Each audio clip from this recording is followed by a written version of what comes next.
Hi everybody, this is Matthew Kenslow, and I know that it's been probably months since the last time I had a video like this that kind of has a low note to it. I think it's been since October, but this is the type of video that I just have to get things out for closure, and I just want to walk you through what happened a year ago today. I have this video if you want to watch it, and it tells exactly what happened, but now I'm going to walk you through what happened at the scene 1 year later. If I do things on the anniversary date, it's more closure for me, and I just hope that this just spreads awareness and also the eradication of bullying and discrimination of disabilities.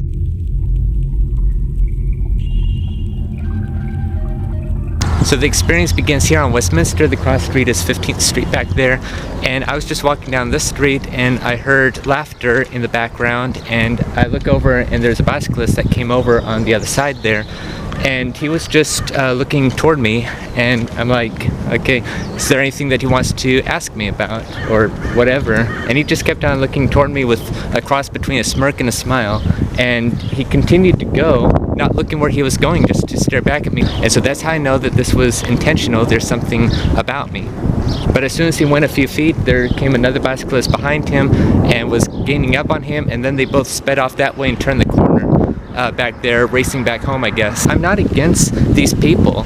I am for these people, but I just want them to put aside their differences and educate them that people with disabilities aren't different from anybody else. We have a heart. We did not originate in some exoplanet somewhere. And so I continued to walk, and I love walking, and I can't explain it, but I just discerned it. I discerned it within my heart, this hatred in the atmosphere. And I continued to walk feeling horrible, and I tried to remain optimistic the best I can. I mean, things are going to get better, and people are finally going to hear us out. And I'm like, I have a book out, I have a YouTube channel out, and I'm trying to educate the world. I'm not doing this for me, I'm doing this for the entire world. And then I found myself on one of these streets. It's either this street or the parallel street, but I was just, walking. I continued walking around, and again, in the atmosphere, there's like this feeling of just like hatred and bitterness in the atmosphere, like hatred on me, hatred on other people with autism and such, and I'm here trying to stop it, and I can't even go out to my own neighborhood and not get discriminated, because this has been going on for several years before that. I mean, I've been discriminated since kindergarten, and I could tell you more stories, but I'm not going to right now.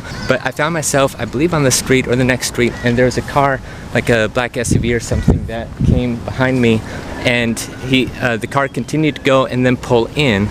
And this is what happens with autism. And I'm not saying that what played out in my mind actually was reality, but when I passed by the driveway, the person, I don't believe, got out, or the people inside didn't get out. And so I continued to go down the street, and what my brain was telling me, and again, I have no idea if this is true or not, but those people, or that person, was waiting for me to be down the road before they felt it's safe to go out.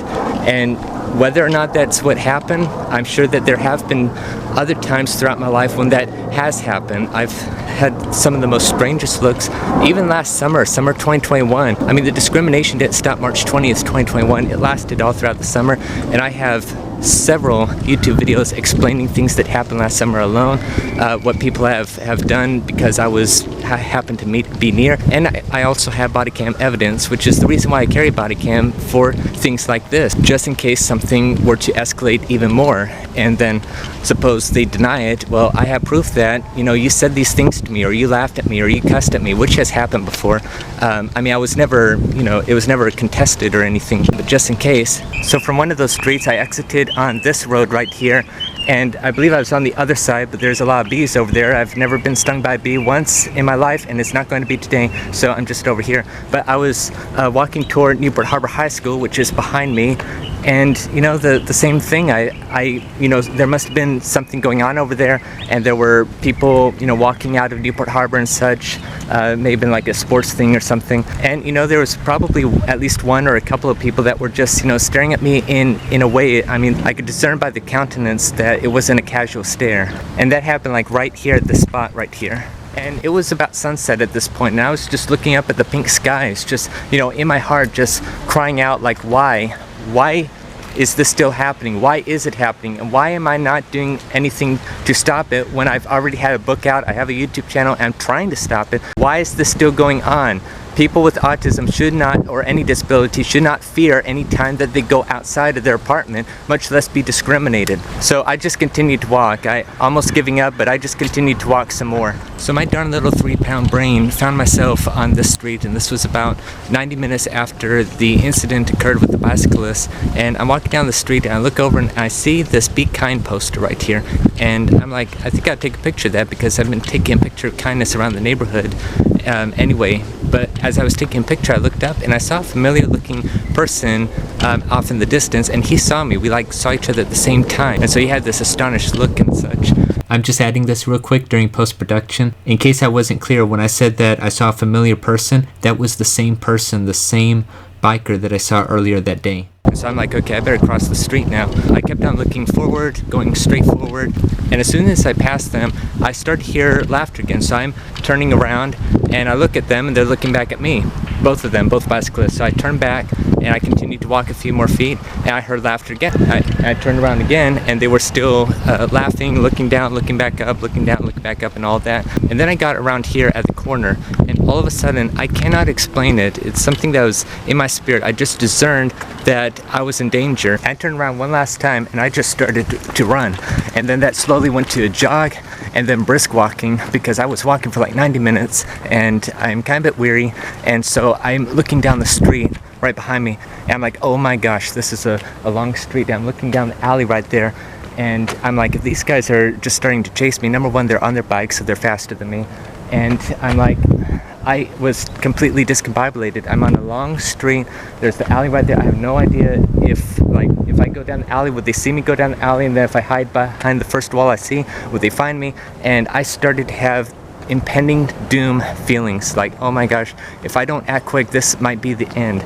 And so I just continued to brisk walk. I kept on looking over my shoulder like every 4 seconds, and I'm like, boy, if I have to, and I have to knock on someone's door, are they going to think I'm a lunatic or something? Because, you know, that's kind of the perils of having autism. A lot of people think that you're an alien from outer space, and it's like when you're trying to articulate when you're in danger, and they're going to think, well, you're a lunatic or something like that. So I just continued to brisk walk, and then I had an idea, and so I made it back over here on the corner of Westminster Avenue and 15th, and Westminster continues and then crosses Heller Park and then continues beyond there, and that's where I live over there. And I'm like, this is like a clear path down Westminster, and I'm like, if they're behind me, then they could see me going over there for several blocks. So I decided to go the long way around, and I found myself coming over this way over here. So I'm starting to think about the worst case scenario, and I'm thinking, what do I have on me? I just have a pocket knife. I'm like, let's be practical. There's no way I could do anything with that. And I thought the next thing is a flashlight with a very bright beam. But it was just past sunset, so I turned on my flashlight. No good, because it's not that dark yet. A little self-defense tip: if you're out at nighttime, have a flashlight with a very bright beam that could disorient any thug at any time. So now I'm over here on 16th Street, and I'm continuing this way, and there's Heller Park right there, and I would have came right through there if I would have just went straight. However, around this time, I started to hear one of those motorbikes, not motorcycles, but you know, those bicycles with a loud motor on it, ear-piercing loud, and I heard it from way afar, like blocks away, and you could still hear it, and I'm like, oh gosh, talk about the perfect nightmare, when, like, right when I'm almost home, and then I hear this motorbike almost gaining up on me, and I think by the time I was at that corner, I think I saw it, and it stopped at that corner on the other side of the park, and this is when I started to pick up the pace again.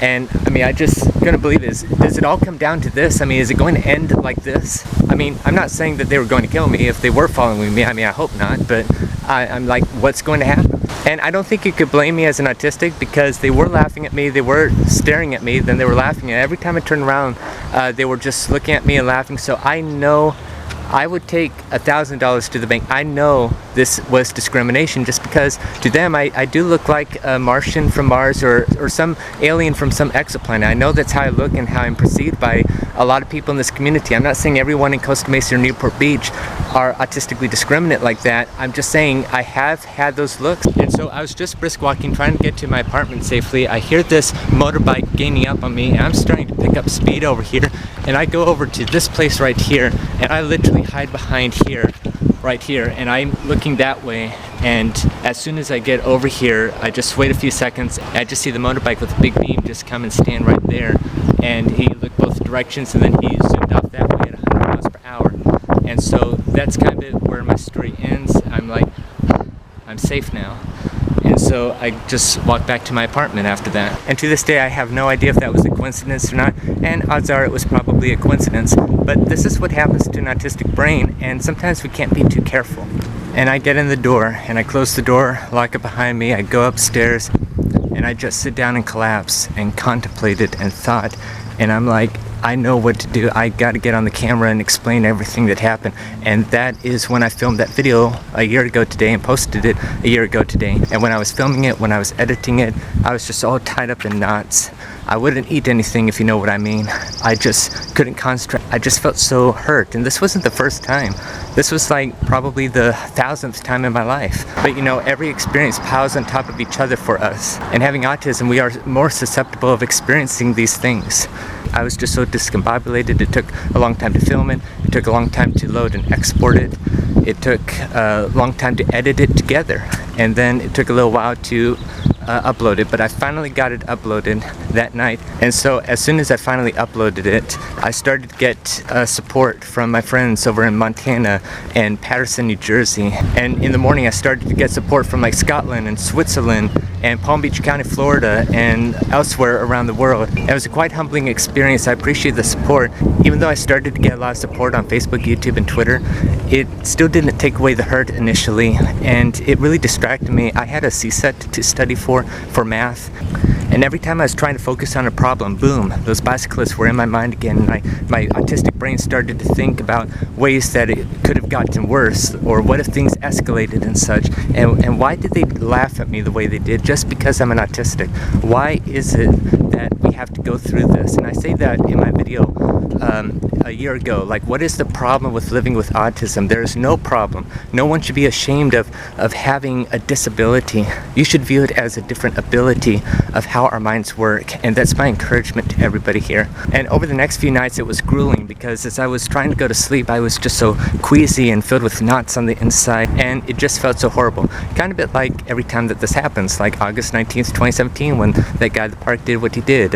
Even last year, June 25th, 2021, where that man did what he did, and he even appeared in my dream, and so many, you know, hundreds and hundreds of other dates and experiences that I can't get out of my mind. And I'm like, am I doing anything wrong? I mean, I published a book, I'm on YouTube. What about everyone else's voices? Why aren't they getting out there? The other people with disabilities trying to talk about their experiences and have the world put aside their differences. I just don't understand it. And one other thing, again, I support other people. I support other people that are authors, that are having a social media account like YouTube, trying to educate the world about a certain disability or all disabilities. I support them. I mean, just before this horrible experience happened that shook me up for a few days, I went on the camera and I promoted a book illustrated by a mute 14-year-old autistic, and I will leave a link to that video in the card above. And that was filmed like right before I decided to go outside and take a simple walk, only to have this experience happen. And they didn't ask me to promote the book. I just wanted to do it because I don't care if it's me or anyone else, but we have got to come together, put aside our differences in competition, and just support one another so that we could educate the neurotypical to put aside their differences and learn to accept us for who we are. I don't care what it's going to take. I'm going to fight with my life from this day till the day that I get to heaven, whether that day is soon or it's going to be 100 years from now. I'm never going to stop fighting to see a world filled with kindness.